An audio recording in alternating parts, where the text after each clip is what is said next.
Hello and welcome to today's session. Today I have a wonderful guest joining us, Richard Lindberg, founder of One Planet Journey, based in Sweden. Richard, thank you so much for joining us today.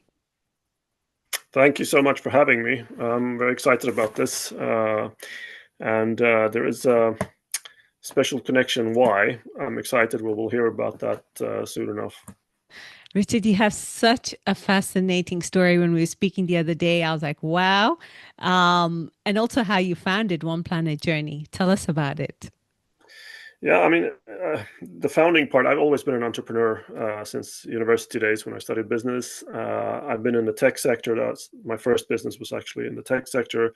The classical story of, setting up your business, scaling it. We had Silicon Valley investment and then made an exit a few years later. And since then, which was roughly around 2009, I've been working with sustainability in one form or another. It's been through, nonprofit organizations. I worked with finance, sustainable finance in London. And since 2017, roughly, I've been working with tourism and travel in various ways. But One Planet Journey, the idea came, I mean, as most ideas, they come from your own experience, right? So me and my wife were out traveling on this kind of we like to stay away long, right? So we were on a 6 month journey with the car. We took it from Sweden, drove down to Lisbon, and we stayed a month, roughly a little bit more each, in a few of the cities in the southern Europe, and we had such a great time, right? And it was just coming off the pandemic, and I been on a break from the working on with travel and tourism. So I just felt, the connection there again. Travel is such a great thing, and I missed working with it. So at the end of the trip, I had this idea. I wanted to start up again and talk about this way of traveling, right? Make more people realize how great it can be. Because I've been a normal traveler from before. Let's say normal travel, right? What is that? But where you go traditionally, maybe a weekend trip here and there, or 2 weeks in the sun somewhere. This time we went 6 months off season, and off season was absolutely amazing. Less crowds and that whole piece, a more, let's say, agreeable temperature as well. For me, coming from Sweden, swimming in the ocean in the Mediterranean in the middle of the winter was completely fine. That's like our normal temperature in the water anyway. So it was a great trip. And yeah, once we got back, I started One Planet Journey. And the idea, of course, was to evangelize a bit about this concept that we call deep travel. You use the concept and you talk about it a fair amount, deep, meaningful travel. When you use that term, what do you mean by it? So, I mean, yeah, it's a fundamental shift in your mindset, most of all, right? And what we mean is it's when you stop asking the question, where am I going? And instead ask why and what am I going to do when I go? That's the mindset shift that you have to go through. And it's it's experience driven travel, if I can summarize it in very easy terms, right? You're doing something active. So you're perhaps pursuing a special interest you have, right? So if we look at verticals that we include under the umbrella term that we use as deep travel, right? So it could be that you're interested in food and culture, you're a digital nomad staying away longer, working like that. It could be wellness, of course, right? And a host of other solo travel, slow travel, all of these that where there's a deeper purpose behind your trip. Deep travel is what I call intentional. So you have a plan with it, right? So sometimes it's, or often actually, it's about personal development, right? You're, like I said, pursuing some kind of special interest. There's a deeper sense to the trip. And that's also where the wellness aspect comes in, right? And why I felt like this is a special uh, thing, because there is this sense that I want to develop as a person while I'm on this trip. It should give me something. I usually use the phrase, I want a high return on investment on the journey. And what I mean by that is in memories, mostly, right? Something that this trip that I mentioned in the beginning, we're still talking about it almost every day because it was such a great thing. Each day was a highlight. So that's what we mean by this, right? So you want to become more of a active participant in the trip than just a consumer. I think that's the way, and having more of a reciprocal relationship with the community that you're visiting or the place that you're living in. So as much as you can, live like a local is also how we try to see it. Shop with local ingredients, make food. You rent an apartment, so you obviously have access to a kitchen, all those kind of things. But I should also say that because people, when they hear this, say, well, I can't be away for too long. Okay, well, like I said in the beginning, it's intentional, right? So it's not the length of time. It's just that it happens to be that a lot of deep travelers stay away longer, but it's not the length of time that's so important. You can be very, very intentional about your trip and go, for example, you have a plan to see cultural institutions for 2 days in London, let's say, right? That can also be very deep because you're zeroing in on a specific vertical and based on your own interests. So the second question we also get a lot about this. Well, this sounds expensive, right? And it can be if you're pursuing particular interest, but it doesn't have to be. So we have a lot of inspirational articles that have more of the theme budget travel, right? Because backpacking and that kind of style of traveling, that can also be very deep. Again, depends on what you do and what your mindset you have and what you're doing, right? It can be, if we talk food, for example, you can sit and have dinner at a Michelin star restaurant. It's absolutely amazing. The chef is, he sourced ingredients locally and all that kind of thing. But you can have an amazing experience on the street food stall as well with a age-old recipe that somebody's using. So it's not about budget either. That's something we'll return to, I guess, later in the conversation. So see deep travel as existing on a spectrum, right? So you can be a little deep traveler or more of a deep traveler, depending on the situation, the type of trip you're going after. A lot of factors weigh in. So it doesn't always have to be super deep, if we put it that way, right? So it's flexible and it's very much based on you, I think, the concept, right? So it's It's very highly individual. Yes, I would say that, which also makes it quite of a different thing from the traditional where you go in groups and things like this. I mean, when I heard the concept of deep, meaningful travel and how wellness fitted within it. Normally, when people think about the wellness tourist, they think they're going either to a boot camp, a detox retreat, for example. And I liked how, within this wellness toolbox, as you said, you can be having a good meal from a street stall and based on age old recipes that they have created. You're renting an apartment, you're living like a local. And I like that the budget, there's no budget restriction nor there's time, because people will always go down to time and money. And as you said, the deep meaningful traveler can be that backpacker and also someone who's looking for that luxury experience.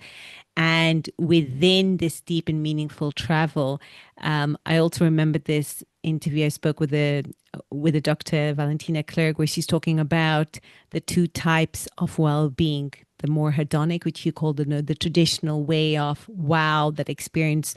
You're going very traditional hotelier hospitality experiences where you're going to have that really nice wow moment, but the moment you come back home, you've forgotten about that experience. It was just another experience. Whereas what you and your wife lived in Lisbon and all the travel you did in that 6 months till today, you're talking about it. And that is more about the eudaimonic well-being, the more purpose-driven. You're talking about the why. You're not finding what is the next bling experience to have, but it's why. What is going to shift inside you? What's that transformation? So where do you see wellness fitting in with this? I know you have mentioned it before and you've talked about that forms a part, that part of your well-being. But where do you fit this wellness under? Well, I mean, when most people that are outside the industry, not experts like yourself, but outsiders hear wellness, you immediately think some kind of spa, right? Or yoga class, perhaps as well. I mean, we do have articles about both those, so those are, of course, included in wellness for sure. But for us, it's tied to this with personal development again, and finding a deeper wellness within you that's accelerated by the journey you're taking, right? So you participating in this deep travel because you want to feel better after or during and after. Of course, there's reflection afterwards as well. But I would categorize it on multiple levels, right? So you have it mentally. It could be, for example, like we talk a lot about digital detox, right? Because letting go of distractions from your mind so you can be fully present. There's something I've been working on a lot myself, is how do I be more present in the moment, right? Enjoying what we have in front of us. I was always before, thinking, okay, ahead, planning, what's the next thing? It's very hard. I've been reading books and all these kind of things about it. It's easier now when I've had some years of practice, but it's something you continuously have to work on. So that's the mental part, right? Try to be a little bit less digital during your trip. You can take your pictures, of course, but not sitting there like in front of the restaurant, and it is a bit mindfulness in that sense, I guess. Then there's the physicality of it, and this is something we tell our travel writers a lot also, even to get it down into the writing. It's like, use your five senses, right? Try to live everything through the five senses.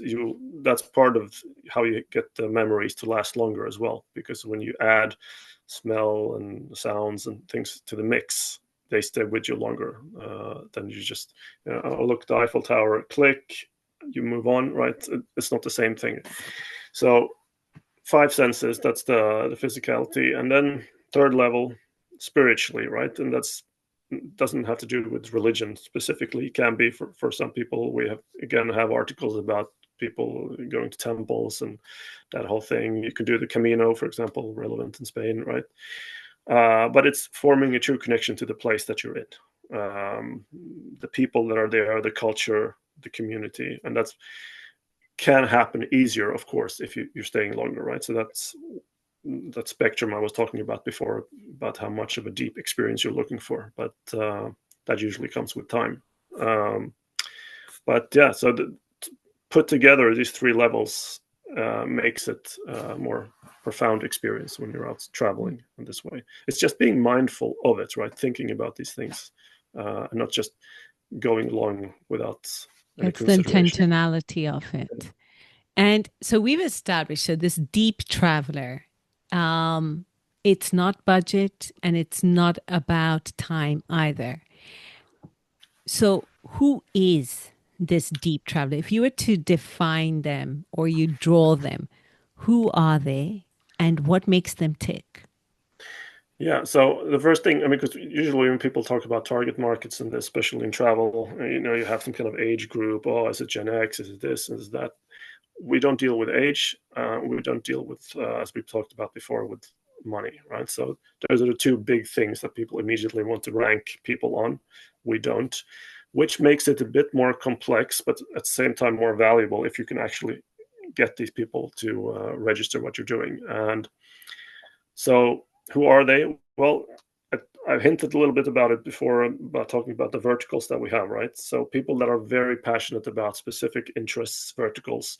It can be food, wine, nomads is a very good example, I think. Wellness is another. Slow travelers, solo travel, I think, is very tied into this with deep travel, because you're on your own. It's a confidence booster for many to travel alone as well, and you learn things. You're more open as well when you're traveling than when you're as a couple or with friends. So we have these verticals. They're all things that we write about in various ways, and we attract people on these verticals because these people are very passionate about specific things related then to how they travel, and that's how we connect with them. And then when they come to us and they discover that, hey, there's a whole framework or a concept behind this that's tied, they often discover other adjacent areas that they might also be interested in. So it's also like a journey for them to see, okay, I came here for the food, but maybe I'm also interested in, you know, the culture, the art, or street art or something. It's not a stretch, you know, to see that certain interests have other interests around it, and that works with wellness, of course. Also, that it's a potential upsell opportunity also for businesses when you attract one group, because most businesses, of course, have a good grasp of who they're targeting, but how do you get new customers, right, that are still within the zone? So not age, not money. I would say it's the mindset, of course. They prioritize authenticity, respect for the local culture. I think this is a huge selling point for destinations as well, and hotels. Who are you attracting? This is a pretty respectful type of traveler that is not the one you're reading about in the headlines who's done this or that negative, right? These people are curious about the place they're coming to. They expect a lot as well, right? So they're hard to please, but if you do, you're building loyalty, because these people are also repeat visitors. I can mention myself, for example. There are certain places I've visited like 30 times because that's the connection I made to the place. So it feels almost like home to me. And then there's the motivation, right? The personal growth that we've talked about before, the purpose-driven experiences that they're after.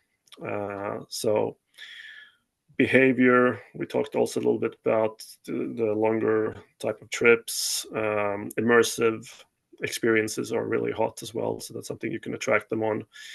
Hands-on learning, human connection, you know, because in this age of advancing technology, I think that's something that's being lost also more and more.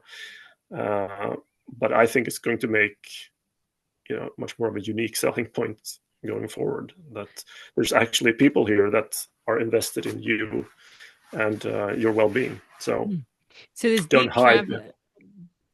Yeah, I would just say don't hide behind fancy technology. So it seems that this deep traveler is someone, you know, it's clearly not defined by socioeconomic background, demographics, age. There's someone who's discerning, so they are not easily pleased. It doesn't matter which part of the spectrum. They're curious, they're open-minded, and they're very purpose-driven. They care about community, they care about belonging. This is that stereotype that, well, if we had to draw this person, they're like this. And I noticed, because I noticed we just jumped straight into, you know, I started talking about the deep travel and where wellness fits in. I just wanted us to rewind, Richard, and go back to explain what exactly One Planet Journey is, because people are hearing the words verticals, they're hearing articles. I think it's worth just saying, you know, what is One Planet Journey? Because I know it is more B2C. So you're speaking to the deep traveler themselves, am I right? And what are the verticals you were talking about? Just so that, you know, we get everyone on the same page with us. Yeah, sure.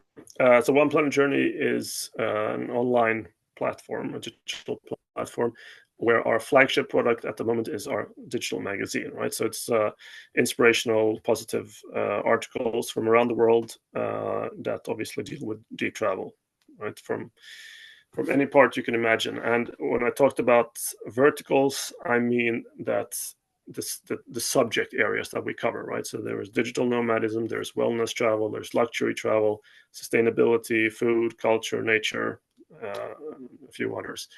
And they're all connected by the umbrella that is deep travel. So every of these verticals that I mentioned, or themes, you can also call them, perhaps a little bit more friendly word, they're all connected by deep travel. So all of the articles reflect what we've been talking about right now, and they're written by travelers. So this is not a magazine in the traditional sense, you know, with lots of journalists writing about things that they can research online. No, these are actually people that are lived the experience, and they happen to want to write about it as well, right?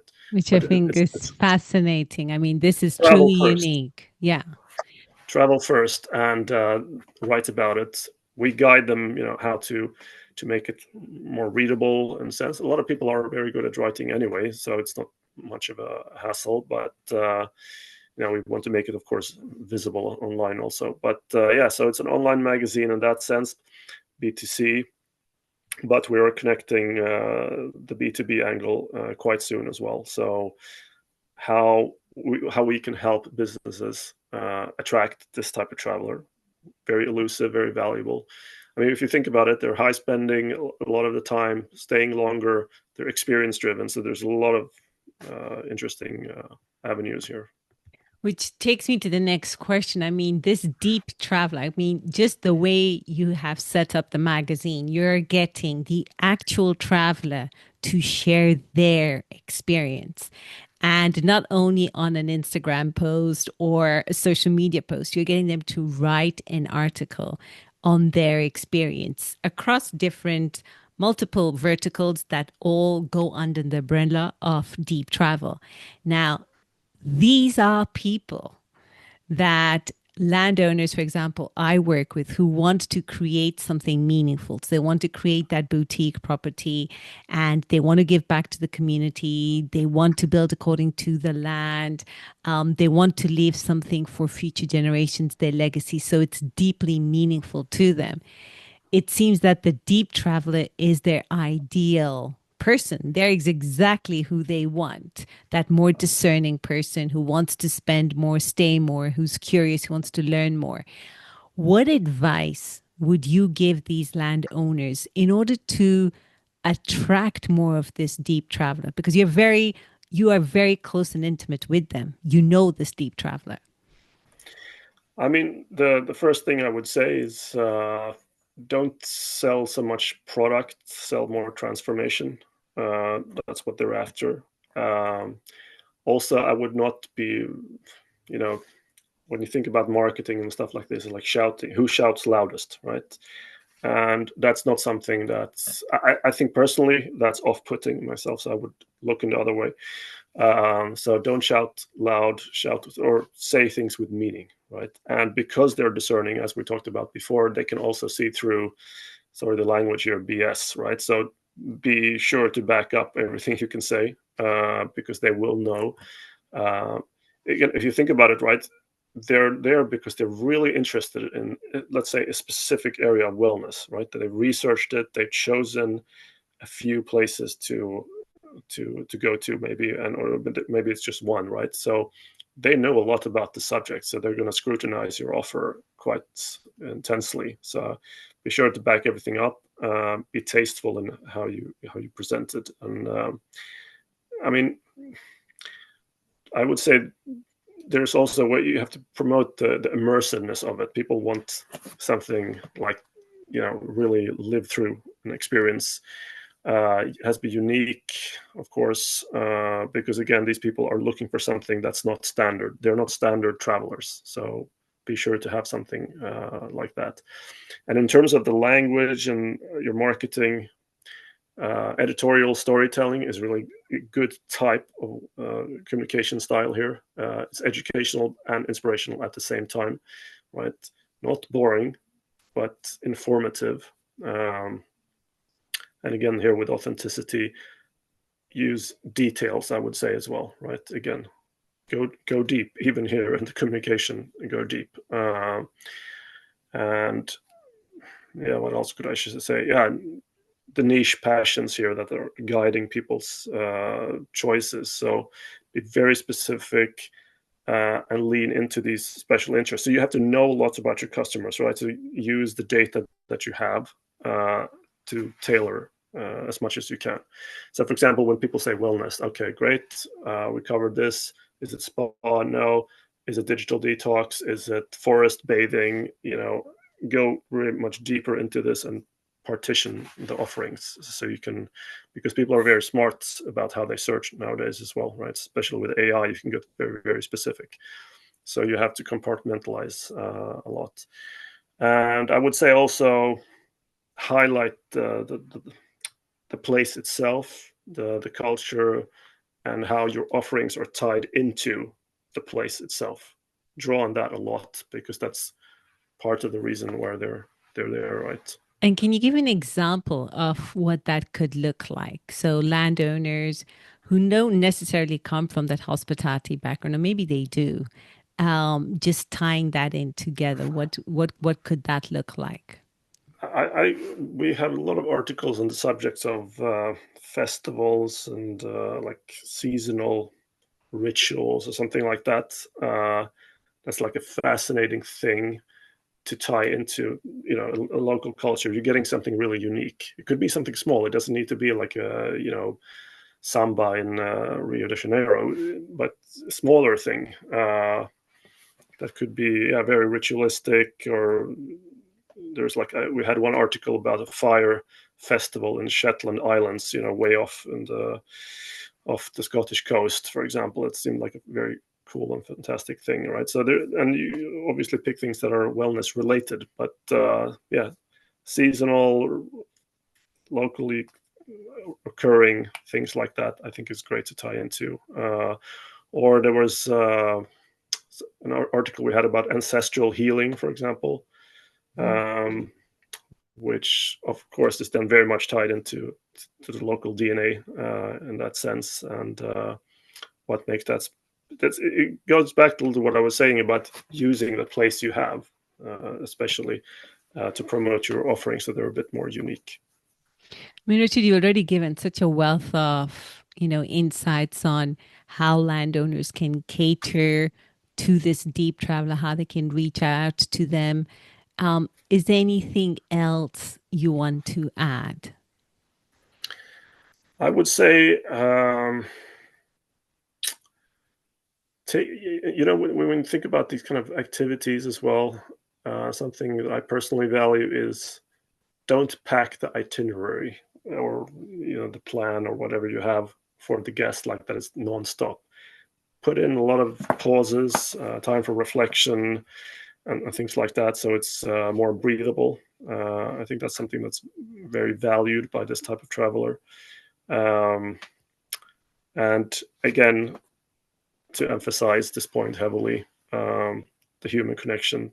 So include the staff that you have, uh, in your marketing efforts. I would say as well, their stories. Why are they there? Why are they working with this? What's their passion for having chosen to work with it?